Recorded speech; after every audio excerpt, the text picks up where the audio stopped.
હવે બીજું એ પણ છે કે ગોલ્ડ ની એ શું હોય અને એ એવા કયા પ્રકારના પેશન્ટ્સ હોય કે જેમને એ સૌથી વધુ બેનિફિટ આપે? ગોલ્ડની સૌથી પહેલાં તો કહીશ કે એ કોઈ કોસ્મેટિક ચોઇસ નથી. ગોલ્ડની એ એના અપિરિયન્સ પરથી એ ઇમ્પ્લાન્ટ માટે વર્ડ યુઝ થાય છે કે ગોલ્ડની. એમાં એકચ્યુઅલમાં ગોલ્ડ કલરનું એની ઉપર કોટિંગ હોય છે. જે નોર્મલ મેટલ ઇમ્પ્લાન્ટ હોય છે અને ગોલ્ડ ઇમ્પ્લાન્ટ હોય છે એની અંદર ફરક એટલો જ હોય છે કે જે આ કોટિંગ છે એ કોટિંગના લીધે ઇમ્પ્લાન્ટ જે છે એની ડ્યુરેબિલિટી વધી શકતી હોય છે.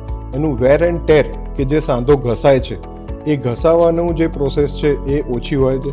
Those who are very much allergic to metal, તો એમના માટે ગોલ્ડની ઇઝ ધી આઈડિયલ ચોઇસ. બીજી વસ્તુ, એવા બહુ બધા પેશન્ટ્સ હોય છે કે જેની અંદર યંગ એજની અંદર ટ્રાય કમ્પાર્ટમેન્ટલ આર્થરાઇટિસ ડેવલપ થઈ ગયું છે.